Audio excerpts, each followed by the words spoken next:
Hello everyone, welcome. వర్తమాని భవ ఈ book reading కి వెల్కమ్ అగైన్. సో మనం నేర్చుకున్న లాస్ట్ సెషన్ లో నేర్చుకున్నది ఏంటి అంటే మన శరీరాన్ని ఎంత డీప్ గా మనం అబ్జర్వ్ చేయొచ్చు అనే విషయాన్ని చాలా డీటెయిల్డ్ గా తెలుసుకున్నాం కదా. ఎందుకు అబ్జర్వ్ చేయాలి అండ్ శరీరం అండ్ మన మైండ్ అనేది, బాడీ అండ్ మైండ్ అనేది ఎంత ఇంపార్టెంట్ రోల్ ప్లే చేస్తుంది. అలాంగ్ విత్ మన సోల్ అనేదే మనం చాలా ఇంపార్టెంట్ అనుకుంటాము, కానీ బాడీ అనేది కూడా అంతే ఈక్వల్లీ ఇంపార్టెంట్. అండ్ దానికి మైండ్ కి చాలా ఇంటర్ కనెక్టెడ్ గా ఉంటుంది. సో ఆ విషయాలు మనం తెలుసుకున్నాం కదా లాస్ట్ ప్రీవియస్ సెషన్ లో. ఇప్పుడు కంటిన్యూషన్. శరీర ప్రాధాన్యతను గూర్చి ఉన్న బోధనలను వెతకడం సాధ్యమేనా, లేదా ఉన్న తునకల నుండి వాటిని తిరిగి నిర్మించగలమా? దీని ఆన్సర్ ఏంటంటే అంత అవసరం లేదు. అన్ని ఆధ్యాత్మిక బోధనలు ఒకే మూలం నుండి ఉద్భవించాయి. అలా చూస్తే కనుక ఎప్పుడూ కూడా ఒకే గురువు వివిధ రూపాల్లో ప్రకటితమవుతూ ఉండేవాడు. నేనే ఆ గురువుని. అలాగే మీరు కూడా ఒక్కసారి లోపలి మూలంలోకి ప్రవేశించడం మొదలయ్యాక అది గ్రహిస్తాము. అది చూడండి పాయింట్. ఎప్పుడూ కూడా ఒకే గురువు వివిధ రూపాల్లో ప్రకటితమవుతూ ఉండేవాడు. నేనే ఆ గురువుని. అలాగే మీరు కూడా ఒక్కసారి లోపలి మూలంలోకి ప్రవేశించడం మొదలయ్యాక అది గ్రహిస్తారు. అంటే మనం నేర్చుకునే విధానాలు వేరుగా ఎలా ఉంటాయో, అలాగే ఆ టైంలో మనకి నేర్పించడానికి వచ్చే ఆ పర్టికులర్ గురువు అనేవారు డిఫరెంట్ అంటే ఈ రూపాలు అన్న దీంట్లో ఉండొచ్చేమో కానీ వాళ్ళ అంటే నేర్పించాలి అన్న ఏదైతే ఆ డీప్ ఇది ఉందో, అంటే అండర్లైనింగ్ గోల్ ఏదైతే ఉందో దానికి మనం రీచ్ చేయడానికి డిఫరెంట్ రూపాల్లో ఉన్న పీపుల్ మనకు వచ్చి హెల్ప్ చేస్తారు. ఆ టైంలో ఏదైతే నేర్చుకుంటున్నామో వాళ్ళు మనకి ఒక గురువుతో సమానం. సో అలాగే మనం ఇంకా deeper and deeper and deeper దీంట్లో చూస్తే, ఏ విధంగా చూసినా, ఎన్ని రకాలుగా చూసినా అందరిలో ఉండేది ఆ అండర్లైనింగ్ ఎనర్జీ అనేది ఒకటే, ఆ కాన్షియస్నెస్ అనేది ఒకటే ఉంటుంది. సో ఎంత డీప్ గా చూసినా మనం ఆ కాన్షియస్నెస్ అనే దాన్ని ఇంకా డీటెయిల్డ్ గా తెలుసుకుంటూ ఉంటాం అన్నమాట. అంతర్శరీరం మార్గము. అన్ని ఆధ్యాత్మిక బోధనలు ఒకే మూలం నుండి ఉద్భవించిన ఒకసారి అవి మాటలుగా వ్రాయబడిన తర్వాత అవి పదాల సేకరణ తప్ప ఇంకేమీ కావు. మనం ఇంతకు ముందు చెప్పుకున్నట్లు పదం కేవలం ఒక గుర్తు స్తంభం. ఆ బోధనలన్నీ కూడా తిరిగి ఆ మూలానికే చేరే మార్గానికి గుర్తు స్తంభాలు. సో ఎన్ని బుక్స్ చదివినా, ఏం చదివినా, మనం ప్రీవియస్ సెషన్ లో కూడా ఓకే ఒక ఓకే ఒక 3 బుక్స్ ని పాయింట్ అవుట్ చేస్తూ మాట్లాడుకున్న డిస్కషన్ అన్న దాంట్లో ఆ 3 చెప్తుంది ఒకటే. ఏమని చెప్తుంది? శరీరం అనేది ఎంతో ఇంపార్టెంట్ అనే విషయం అనేది చెప్తుంది. ఆ శరీరం అనేది ఎంతో ఇంపార్టెంట్ అనే విషయం అనేది మనం డిఫరెంట్ ప్లేసెస్ నుంచి మనం తెలుసుకుంటున్నాము అంటే it is again and again proving that you are going in a right direction. నువ్వు ఏదైతే డైరెక్షన్ లో వెళ్తున్నావో అది చాలా చాలా రైట్ డైరెక్షన్. అండ్ నువ్వు ఏదైతే అర్థం చేసుకుంటున్నావో అది రైట్ డైరెక్షన్ అన్నది పదే పదే ప్రూవ్ చేస్తుంది అన్నమాట. ఓకే. మీ శరీరంలోని గూఢ సత్యాల గురించి ఇప్పటికే చెప్పాను, కానీ గురువుల చివరి బోధనలు తిరిగి ఒక్కసారి సూక్ష్మీకరిస్తాను. అంటే ఇక్కడ మరో గుర్తు స్తంభం ఉంది. దయచేసి ఇది చదివేటప్పుడు లేక వినేటప్పుడు అంతఃశరీరాన్ని అనుభూతి చెందండి. ఓకే. ఫుల్‌గా కాన్షియస్‌గా ఉండి దాన్ని అబ్జర్వ్ చేస్తూ మన శరీరం అనేది ఏ విధంగా దానికి రెస్పాండ్ అవుతుందో, లేదా దాన్ని పూర్తిగా శరీరానికి సరెండర్ అయ్యి ఉండడం అనేది చేయమని చెప్తున్నారనమాట. ఇక్కడ ఏం చెప్తున్నారంటే శరీరంపై ధర్మోపాసనము, ధర్మోపాసనము శరీరంపై. రోగానికి, ముసలితనానికి, చావుకు గురయ్యే మీకు తెలిసిన శరీరం అనే స్థూల నిర్మాణము వాస్తవమైనది కాదు. మళ్ళీ చదువుతున్నాను చూడండి. రోగానికి, ముసలితనానికి, చావుకు గురయ్యే మీకు తెలిసిన శరీరం అనే స్థూల నిర్మాణము వాస్తవమైనది కాదు. అది మీరు కాదు. ఉనికితో సంబంధం కోల్పోయిన మనస్సు భిన్నత్వపు భ్రాంతి నమ్మకానికి శరీరం అనే సాక్ష్యాన్ని సృష్టించుకొని తన భయ స్థితిని సమాధానపరుచుకుంటుంది. దానికున్న పరిధుల వలన జనన మరణాలకు అతీతమైన మీ యథార్థాన్ని అజ్ఞానంలో కప్పుతుంది. కానీ శరీరం నుంచి వెనుతిరగవద్దు. ఎందుకంటే మనసు యొక్క భ్రమపూరితమైన సృష్టిగా మీరు తెలుసుకున్న అశాశ్వతము, పరిమితము, చావులకు చిహ్నమైన శరీరం లోపలే మీ ప్రధానమైన సత్యమైన నిత్య యథార్థపు తేజస్సు దాగి ఉంది. సత్య శోధనకై మీ ధ్యాసను ఎక్కడో మరల్చవద్దు. అది మీ శరీరంలో తప్ప మరెక్కడా దొరకదు. శరీరానికి వ్యతిరేకంగా పోరాడవద్దు. అలా చేస్తే మీ వాస్తవానికి వ్యతిరేకంగా పోరాడినట్లే. మీరు మీ శరీరమే. మీరు చూసి స్పర్శించగల శరీరంలో విశదం కాని జీవమైన ఉనికికి ద్వారమైన అదృశ్య అంతఃశరీరం ఉంది. అంతఃశరీరం ద్వారానే పుట్టుక లేని, చావు లేని నిత్య ప్రస్తుతమైన విశదం కాని ఏక జీవంతో మీరు విడదీయలేని సంబంధం కలిగి ఉంటారు. అంతఃశరీరం ద్వారా మీరు ఎప్పటికీ భగవంతునితో ఏకత్వంతో ఉంటారు.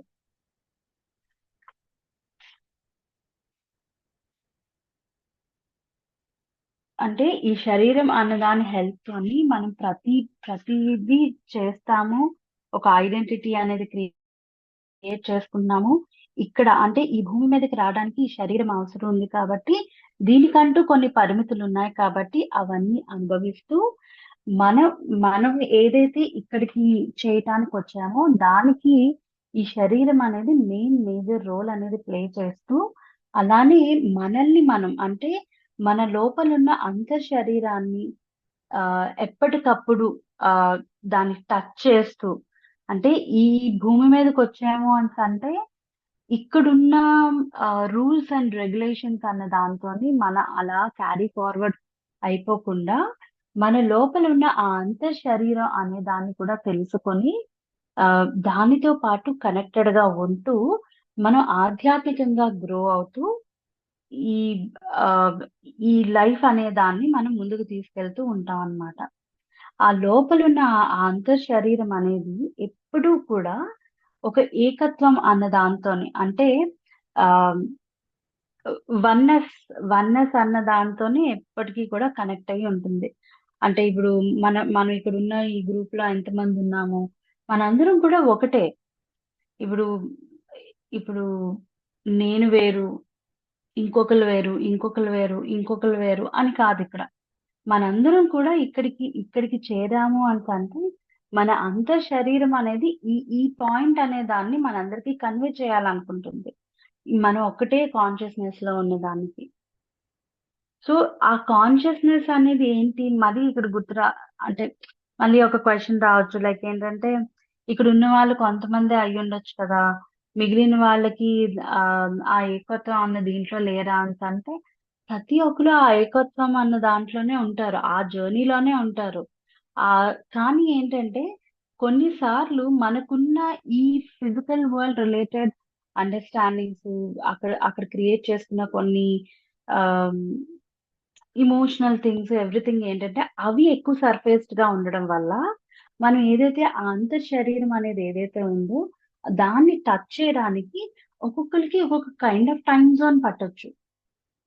సో ఎప్పుడైతే అది ఆ అంతర్ శరీరం అనేది దానికి వాళ్ళు కనెక్ట్ అవుతూ ఆ ఆ సర్ఫేస్ మీద ఉన్న థింగ్స్ అన్నిటిని పక్కకి పక్కకి తీస్తూ ఫుల్ గా వాటి నుండి బయటకు వస్తూ ఆ అంతర్ శరీరానికి ఎప్పుడైతే మనం కనెక్ట్ అయి ఉంటామో ఆ ఏకత్వం అనే భావన అంటే ఈ స్పిరిచువల్ గా గ్రో అవ్వడం కానీ, అందరికి ఈక్వల్ గా చూడడం కానీ, అన్‌కండిషనల్ లవ్ అనేది ప్రాక్టీస్ చేయడం గానీ, మనల్ని మనం ప్రేమించుకోవడం అనేది కానీ, ఎవ్రీథింగ్ అనేది మళ్ళీ మనం అన్నీ నేర్చుకుంటూ దానికి కావాల్సిన గైడెన్స్ అనేది మన అంతఃశరీరమే ఇస్తుంది. కొన్నిసార్లు మన అంతఃశరీరమే ఇస్తుంది. ఇంట్యూషన్ త్రూగా, టెలిపతిక్ రిలేటెడ్ థింగ్స్ త్రూగా, అలానే డ్రీమ్స్ త్రూగా అవన్నీ కూడా గైడెన్స్ ఇచ్చేది ఎవరో కాదు, మన అంతఃశరీరమే ఇస్తుంది. ఆహ్, ఆ గైడెన్స్ అంతా కూడాని.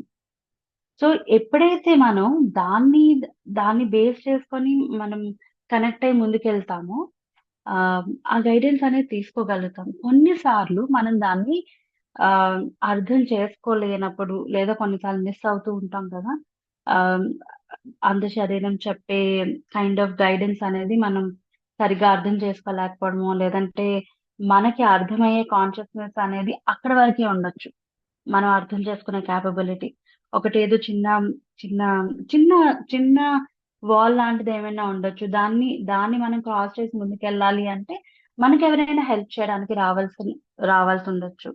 ఆ టైంలో ఒక గురువు గాని, ఆహ్, ఒక ప్రాపర్‌గా ఉన్న గురువు గాని, ప్రాపర్‌గా అనేసంటే, ఆ విషయాన్ని మనకెవరైతే నేర్పిస్తారో, ఆ సమయంలో వాళ్ళు మనకి గురువన్నమాట. ఆ వాల్‌ని క్రాస్ చేయడానికి హెల్ప్ చేసేవాళ్ళు. అది అది మనం నియమించుకున్న గురువు కావచ్చు. లేదంటే నా విషయానికొస్తే మనం ఒక చీమని చూసి ఏమైనా నేర్చుకుంటున్నాము, అది చేసే చిన్న యాక్టివిటీ నుంచి ఏమైనా నేర్చుకుంటున్నాము అనేసంటే, ఆ టైంలో ఆ చీమే మనకి గురువు. ఎందుకంటే ఆ విషయాన్ని మనం అక్కడ నేర్చుకుంటున్నాం కాబట్టి. సో, అలాగా మన అంతర్ శరీరంతో ఎప్పుడైతే మనం కనెక్ట్ అయ్యి ఉంటామో, అది డైరెక్ట్‌గా మనం ఆ పరమాత్మ అన్న కాన్షియస్‌నెస్‌కి కనెక్ట్ అయ్యి ఉంటామనమాట. సో, కొన్నిసార్లు మనం చాలా ఈజీగా డీకోడ్ చేసుకోగలుగుతాం. కొన్నిసార్లు హెల్ప్ కావాల్సొస్తది. దాన్ని మనం తీసుకోగలగాలి. ఓకే. థాంక్స్. లోపలికి లోతుగా పాతుకుపోండి. మీ అంతఃశరీరంతో శాశ్వత సంబంధ స్థితిలో ఉం ఉండటమే మార్గం. మూలం దాన్ని ఎల్లవేళలా అనుభూతి చెందడం. ఇది జీవితాన్ని వేగంగా మారుస్తుంది. లోతుకు తీసుకువెళ్తుంది. ఉమార్ స్విచ్‌ను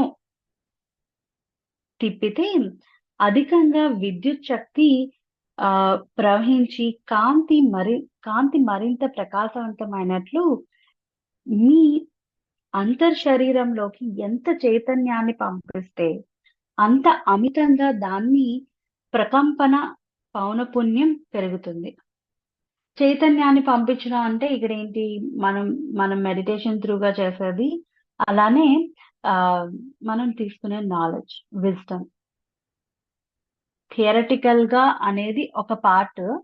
బట్ ఏదైతే మనం విజ్డమ్ రూపంలో దాని దగ్గరికి తీసుకుంటామో, ఆ పర్టిక్యులర్ అంతర్ శరీరం లోతుల్లోకెళ్ళడానికి మనకి ఇంకా హెల్ప్ చేస్తూ ఉంటుందన్నమాట. మన కాన్షియస్‌నెస్ పెరుగుతూ ఉంటుంది. అందుకే మన కాన్షియస్‌నెస్ అనేది ఎవ్రీ 3 మంత్స్ పెరుగుతదా? లేదా మంత్లీ పెరుగుతదా? ఇయర్‌లీ పెరుగుతదా? అని అనడానికి ఏం లేదు. ఎవ్రీ మినిట్, ఎవ్రీ సెకండ్ మన కాన్షియస్‌నెస్ అనేది పెరుగుతూనే ఉంటుంది. మనం ఎంత అవేర్‌గా ఉంటామో, ఆ అవేర్‌నెస్‌లో నుంచి ఏదైతే మనం నేర్చుకుంటూ ఉంటామో, అదంతా కూడా మన అది ఆ చైతన్యాన్ని మనం ఇంకా ఇంకా పెంచుకుంటూ ఉన్నట్టే. ఓకే.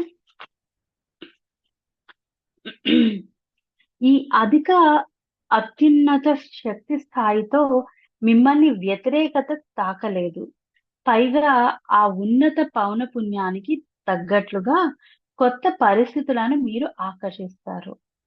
అంటే ఎప్పుడైతే మనం ఒక కాన్షియస్‌నెస్ అన్న దీంట్లో ఉంటామో, నెగటివిటీ అన్న దాన్ని మనం అంత తొందరగా యాక్సెప్ట్ అంటే మనకు ఆ థాటే రాదు. ఇది నెగెటివ్ అన్న థాట్ అనేది కూడా రానే రాదసలు. ఏం జరిగినా సరే ఇది మన మంచికే అని అనుకుంటాం.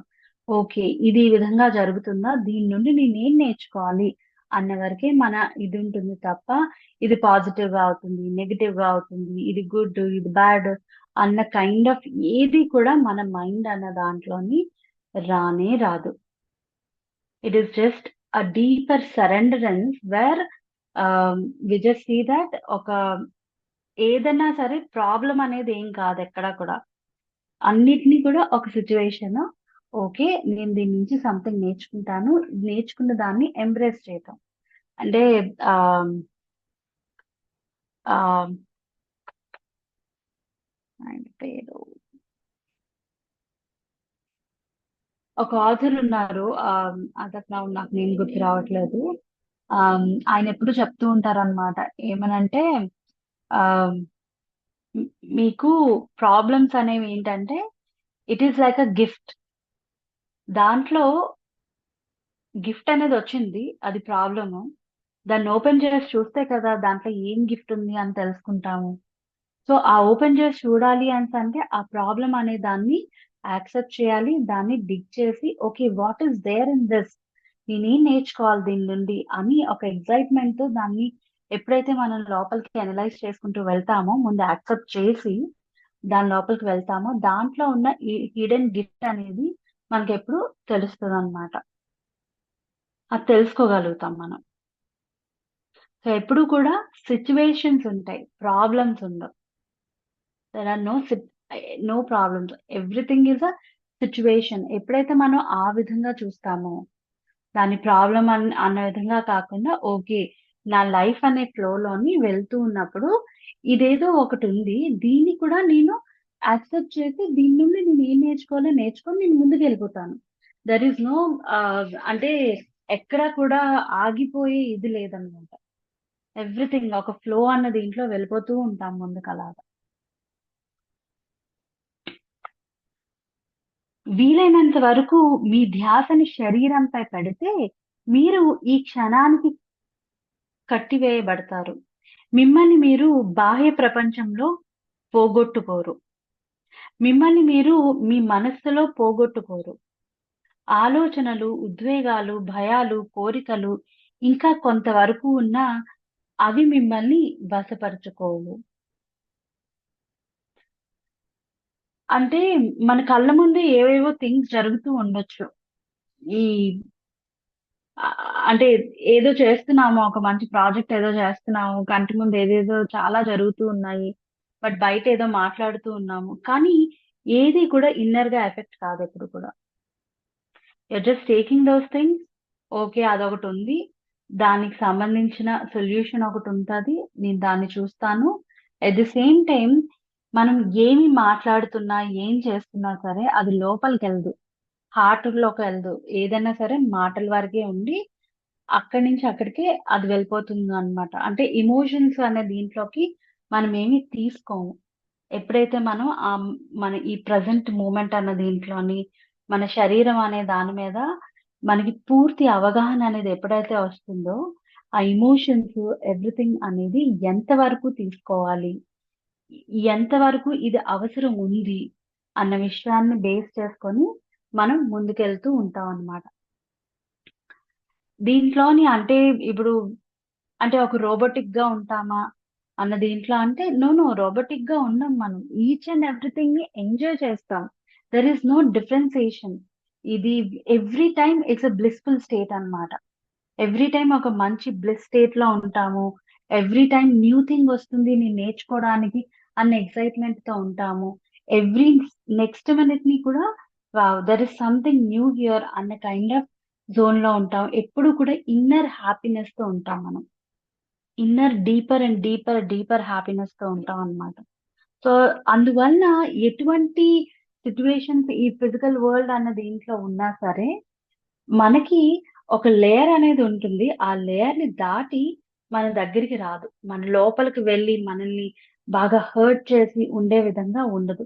ఒకవేళ చిన్నగా అయినా సరే, హర్ట్ అయినా లేదంటే ఇంకేదన్నా చిన్నది మనం ఎఫెక్ట్ అయినా సరే, వెంటనే దాని నుండి నానో సెకండ్స్‌లో బయటకొచ్చేయగలుగుతాం మనం. అంటే అసలు క్యారీ చేయమనమాట. అక్కడేంటంటే ఆ ఎమోషన్ ఉంది. దాన్ని ఎక్స్‌పీరియన్స్ చేస్తాము. వెంటనే వచ్చేస్తాం బయటికి. సో, అదే చెప్తున్నారు చూడండి. ఇక లాస్ట్‌లో ఏం చెప్పారు? ఆహ్, మిమ్మల్ని మీరు మీ మనసులో పోగొట్టుకోరు. అంటే ఆ థాట్స్ అన్న దీంట్లోకెళ్ళిపోమనమాట. ఆహ్, అంటే దాంట్లో ఉన్న ఆలోచనలు గాని, దాని నుండి వచ్చే క్రియేట్ అయ్యే ఎమోషన్స్ గాని, కొంతవరకు కోరికలున్నా సరే, అవేంటంటే మనల్ని అక్కడ ఉంచేసి ఓకే. నీ దగ్గర ఇది లేదు కదా! నువ్వు ముందుకెళ్ళకూడదింకా అన్న కైండ్ ఆఫ్ ఇదేమీ ఉండదనమాట. ఓకే. అది నా దగ్గర లేదు. అది నాకు కావాలా? వద్దా? అనేది అనలైజ్ చేసుకొని, దాన్ని ఎక్స్‌పీరియన్స్ చేయాలి అనేసి అనుకుంటే, చేసే విధంగా మనం ముందుకు వెళ్లి ఎక్స్‌పీరియన్స్ చేసి వెంటనే దాని నుంచి వచ్చేస్తాం. అంటే ఇది లేకపోతే నేను బతకలేను అన్న కైండ్ ఆఫ్ జోన్‌లోకనేది మనం వెళ్ళమనమాట. బానిసవ్వం దానికి ఫస్ట్ థింగ్. ఈ క్షణంలో మీ ధ్యాస ఎక్కడ ఉందో పరిశీలించండి. మీరు నన్ను వింటున్నారు. మరి ఈ పుస్తకంలోని పదాలను చదువుతున్నారు. అదే ధ్యాస లాంటి వాటి యొక్క కేంద్రం. పైపైన మీ పరిసరాలు, మిగిలిన వాళ్ళు వంటివి కూడా ఎరుకలోనే ఉన్నారు.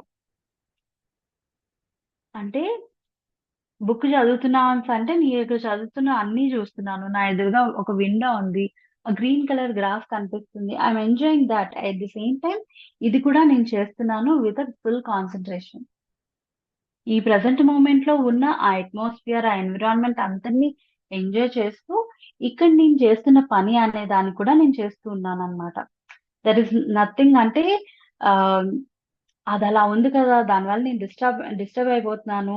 ఇక్కడ ఇప్పుడు అది బ్యూటిఫుల్‌గా ఉంది కదా! నేను దాన్నే చూడాలి, దీన్ని చూడకూడదు అలా ఏం లేదు. ప్రతి దాన్ని కూడా ఆహ్, ఎంజాయ్ చేస్తూ ఉండాలి. There is something called meditation చేసినప్పుడు కూడా కొన్ని చెప్తూ ఉంటారు గదా! ఎంత గోలగా ఉన్నా సరే మనం మెడిటేషన్ చేయగలగాలి. That is a real thing of అంటే, అంటే వితౌట్ ఎనీ బౌండరీస్ మనం ఆ జోన్‌లో ఉంటామనమాట. ఇప్పుడు, ఇప్పుడు మనకేంటి అంటే ఆహ్, కొన్ని దీంట్లో ఏంటంటే మ్యూజిక్ ఉంటేనే నాకు మెడిటేషన్ కుదురుతుంది. లేదంటే కుదరదు. నాకు పిన్ డ్రాప్ సైలెన్స్ ఉండాలి. నాకు చుట్టుపక్కల ఏమైనా నాయిస్ ఉంటే అసలు నేను చేయలేను అన్న కైండ్ ఆఫ్ జోన్స్ అన్నిటి నుంచి గూడా ఒక్కొక్కటి ఓవర్‌కమ్ చేసుకుంటూ ఎంత నాయిస్‌లో ఉన్నా సరే, ఎంత సరౌండింగ్స్ ఎంత దీనిగా ఉన్నా సరే, డిస్ట్రాక్టింగ్‌గా ఉన్నా సరే, మనం అక్కడ కూడా కూర్చొని మెడిటేషన్ చేయగలగాలి.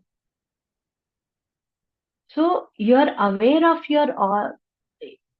అట్మాస్ఫియర్ అంతా కూడా ఎలా ఉంది అన్న అవేర్‌నెస్ ఉంది. At the same time you are in your own zone. So, that is the state which we need to experience it and ఆ స్టేట్‌కి మనం రీచ్ అవ్వాలి. దానికన్నా ఇంకా ముందున్న స్టేట్ ఏంటి అంటే కళ్ళు తెరిచి కూడా మనం మెడిటేషన్ చేయగలగాలి. ఇప్పటి వరకు కళ్ళు మూసుకుంటున్నాం. అంటే కంటితో క్రియేట్ అయ్యే థాట్స్ అవన్నీ ఏవైతే ఉన్నాయో వాటన్నిటిని కూడా అక్కడితో ఆపడానికి ట్రై చేస్తున్నాం. ఆ క అది కూడా కాకుండా కళ్ళు కూడా ఓపెన్ చేసి మనం ఒక థాట్‌లెస్ స్టేజ్ అన్న దాంట్లోకి వెళ్ళగలగాలనమాట.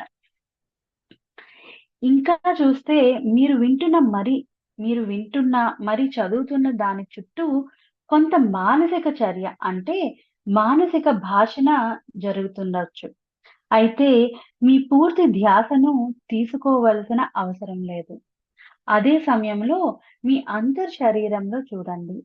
మీ లోపలకి కొంత ధ్యాస మళ్ళించండి. ధ్యాస మొత్తాన్ని బయటకు ప్రవహించేలా చేయవద్దు. అంటే మీరేదో వర్క్ చేసుకుంటూ ఉంటున్నారు. కానీ పక్కన ఏదో ఒక kind of different kind of conversation అనేది నడుస్తూ ఉంది. మనం దానికి డిస్ట్రాక్ట్ అవ్వకుండా ఆ క్షణంలోని మనం ఏదైతే వర్క్ చేస్తున్నామో దాని మీద మన కాన్సన్ట్రేషన్ అనేది పూర్తిగా కుదరట్లేదు అంటే వెంటనే మనం చేయాల్సింది ఏంటంటే, మనం ఇప్పటి వరకు ఏం చేస్తూ ఉన్నాం? బ్రెత్ ని అబ్జర్వ్ చేస్తూ ఉన్నాం. ఇప్పుడు మనం నేర్చుకుంటున్న కొత్త టెక్నిక్ ఏంటి? మన శరీరాన్ని అబ్జర్వ్ చేయాలి అన్న విషయాన్ని నేర్చుకుంటున్నాం. అంటే మన శరీరాన్ని లోతుగా అబ్జర్వ్ చేస్తూ ఉన్నప్పుడు అది ఎటువంటి అంటే ఎంత ప్రశాంతమైన ఫీలింగ్ అనేది కలిగిస్తుంది అన్న విషయాన్ని మనము ఇక్కడ అబ్జర్వ్ చేయాలి అని చెప్తున్నారు.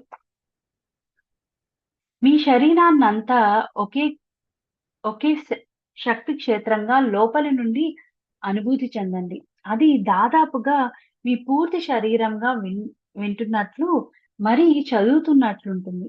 రానున్న రోజుల్లో, వారాల్లో ఈ సాధన చేస్తుండండి. మీ ధ్యాసంతా మనసుకి, బాహ్య ప్రపంచానికి నవ్వొద్దు. ఇవ్వొద్దు. మీ ధ్యాసంతా మనస్సుకి, బాహ్య ప్రపంచానికి ఇవ్వొద్దు. అంటే మనసు కంటే మన మైండ్ క్రియేట్ చేసే థాట్స్ వాటన్నిటికి కాకుండా ఆహ్, అలానే బాహ్య ప్రపంచం అంటే బయట జరుగుతున్న థింగ్స్ వాటన్నిటి మీద మన కాన్సంట్రేషన్ అనేది కాకుండా ఆహ్, మీరు చేస్తున్న పని మీద కేంద్రీకరించండి. అంటే ఆ ప్రెజెంట్ మూమెంట్‌లో మనం ఏం చేస్తున్నామో దానిపైన మన ధ్యాస అనేది ఉండాలి. కానీ అదే సమయంలో వీలు కలిగినప్పుడు మీ శరీరాన్ని కూడా భావించండి. ఓకే. మనం ఏదైనా చిన్న డిస్ట్రాక్ట్ అవుతూ, ఇదవుతూ ఉన్నాము అన్నప్పుడు మనం చేసే వర్క్ మీద కాకుండా, లేదా ఆ వర్క్ అయిపోయినప్పుడు వర్క్ మధ్యలో మనకి శరీరాన్ని అబ్జర్వ్ చేయాలి అనే విషయం అనేది గుర్తొచ్చినప్పుడు, జస్ట్ మంచిగా ఐస్ క్లోజ్ చేసుకొని మన శరీరాన్ని అలా అబ్జర్వ్ చేస్తూ ఉన్నప్పుడు, ఒక డీపర్ మంచి ఫీల్ అనేది వస్తుంది గదా! ఆ ఫీలింగ్‌తో మనం చేసే వర్క్ అనేది ఇంకా బాగా చేయగలుగుతామనమాట. అది లోపలికి పాతుకుపోయి స్థిరమవుతుంది. తరువాత ఇది మీ చైతన్యపు స్థితిని, మీరు చేస్తున్న పని యొక్క నైపుణ్యాన్ని ఎలా మారుస్తుందో గమనించండి. మీరు ఎదురు చూసేటప్పుడు ఎక్కడున్నా సరే, ఆ సమయాన్ని శరీర అనుభవానికి వినియోగించండి. ఈ విధంగా ట్రాఫిక్ జామ్‌లు, పెద్ద క్యూ లైన్‌లు చాలా ఆనందకరమవుతాయి. మానసికంగా ఈ క్షణం నుండి మిమ్మల్ని మీరు వెలుపల ఉంచుకునే కంటే, శరీరంలోకి లోతుగా వెళ్తూ, తద్వారా క్షణంలో మరింత లోతుగా వెళ్ళండి. అంతర్శరీరపు ఎరుక అనే కళ ఒక పూర్తి సరికొత్త జీవన విధానాన్ని వికసింపజేస్తుంది. ఉనికితో శాశ్వత సంబంధం గల స్థితి జీవితంలో ఇంతకు ముందు తెలియని లోతును చేరుస్తుంది. మీరు శరీరంలో లోతుగా స్థిరపడినప్పుడు మనసును గమనించడం ద్వారా వర్తమానంలో ఉండటం సులభమవుతుంది. ఈ పాయింట్ చూడండి మళ్ళీ. మీరు శరీరంలో లోతుగా స్థిరపడినప్పుడు మనస్సును గమనించడం ద్వారా వర్తమానంలో ఉండటం సులభమవుతుంది. అంటే ఇక్కడ ఆ శరీరము అట్ ది సేమ్ టైమ్ మన మైండ్ అనేది ఏదైతే ఉందో ఆ 2 కూడా ఒక మంచి జోన్‌లో ఉన్నాయన్నమాట. అంటే ఒక స్ట్రెయిట్ లైన్‌లో ఉన్నాయి. మంచిగా అలైన్ అయ్యున్నాయి. దానివల్ల ఏంటంటే with the help of it మనం ఈ వర్తమానం అన్న దీంట్లోని ఉండడం అనేది ఈజీ అవుతుంది.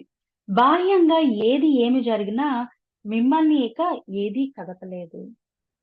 ఎప్పుడైతే మనం ఆ స్ట్రెయిట్ లైన్, ఆ మంచి అలైన్‌మెంట్ అన్న దీంతో ఎప్పుడైతే ఉంటామో, బయట ఏం జరిగినా సరే మనకు అంత ఎక్కువగా ఎఫెక్ట్ అనేది కాదు. మీరు వర్తమానంలో ఉంటే తప్ప, మీ శరీరంలో నివసించడం యొక్క ప్రముఖ దశ మనసుచే బడటం కొనసాగుతుంది.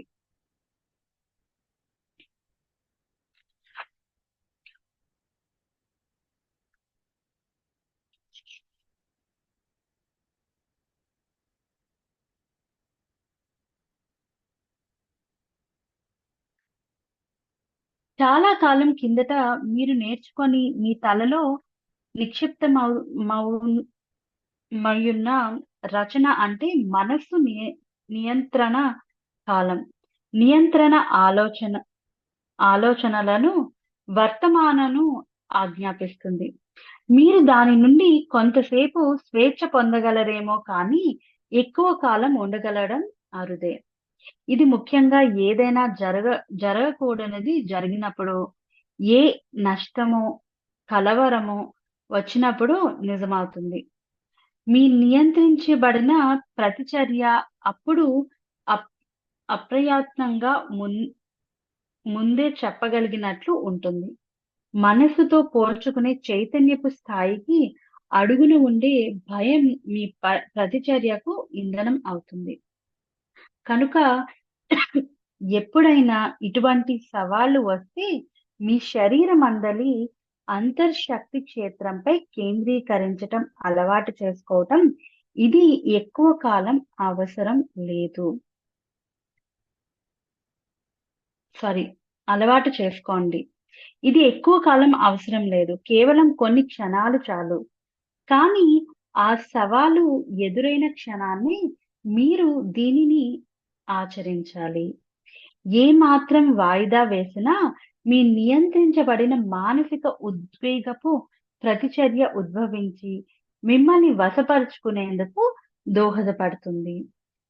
అంటే ఎప్పుడైతే మనం కొద్దిగా ఇమోషనల్ గా ఇన్బ్యాలెన్స్ అవుతామో ఆ టైంలో మన శరీరాన్ని అబ్జర్వ్ చేయటం అనేది, మన అంతర్ శరీరాన్ని అనేది అబ్జర్వ్ చేయటం అనేది మనం చేయాలన్నమాట.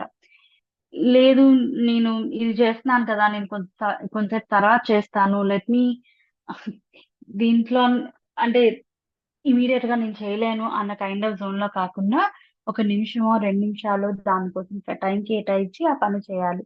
లేదు అంటే మనం అక్కడ ఈ బాధ శరీరానికి క్రియేట్ చేసుకోవడానికి సీడ్స్ వేస్తూ ఉన్నట్టు అనమాట.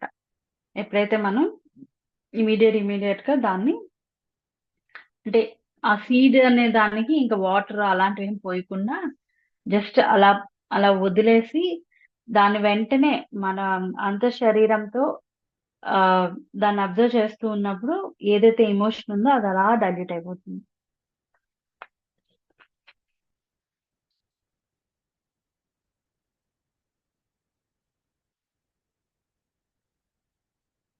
మీరు లోపలికి కేంద్రీకృతమైన అంతర్ శరీరాన్ని అనుభూతి చెందినప్పుడు వెంటనే మనసు నుంచి చైతన్యాన్ని వెనుకకు లాగడం వలన స్థిరమై వర్తమానంలో ఉంటారు. ఆ పరిస్థితికి ఏదైనా ప్రతిస్పందన అవసరమైతే ఇది ఈ గాఢ స్థాయి నుంచి వస్తుంది. ఒక కొవ్వొత్తి వెలుగుతున్న సూర్య తేజం అనంతమైన రెట్లు ఎక్కువగా ఉన్నట్లే ఈ ఉనికిలో మీ శరీరంలో, మీ మనస్సులో కంటే అనంతమైన విజ్ఞానం ఉంది. మీ అంతర్ శరీరంతో ఎరుక సంబంధం ఉన్నంత వరకు మీరు ఈ భూమిలో లోతుగా పాతుకుపోయిన చెట్టులా ఉంటారు. లేకపోతే చాలా లోతైన బలమైన పునాది ఉన్న భవంతిలా ఉంటారు. ఈ పోలికను జీసస్ తన నీతి కథల్లో చెప్పారు. 2 వ్యక్తులు కట్టిన ఇళ్లను గురించి అనుకొని ఈ కథలను కూడా ప్రజలు అపార్థం చేసుకున్నారు.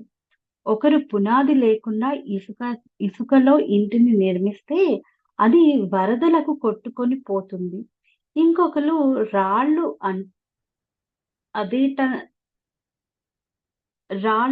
అందేటంత లోతుగా తవ్వి ఆ ఇంటిని నిర్మిస్తే అది ఏ వరదలకు చెక్కు చెదరకుండా ఉంటుంది అన్నదే ఆ కథ. ఓకే. అంటే ఇక్కడ ఏం చెప్తున్నారు అంటే మనం ఏదైతే ఫౌండేషన్ అనేది ఎంత స్ట్రాంగ్ గా పెట్టుకుంటామో దాన్ని బేస్ చేసుకొని మనం మన లోపలికి వెళ్ళడం అనేది అంత ఈజీగా చేసుకోగలుగుతాం అన్నమాట. ఫౌండేషన్ స్ట్రాంగ్ గా పెట్టుకోవడం అంటే మన సాధన అనేది స్ట్రాంగ్ గా పెట్టుకోవడం అనేది చేసినప్పుడు మనం ఏదైతే మనం గ్రో అవ్వాల్సిన ఇది ఉందో అది మనం చాలా తొందరగా గ్రో అవ్వగలుగుతాం. మన లోపల ఉన్న అంత శరీరంతో మనం తొందరగా కనెక్ట్ అవ్వగలుగుతాం. ఆ గైడెన్స్ అనేది తొందరగా తీసుకోగలుగుతూ ఉంటామనమాట.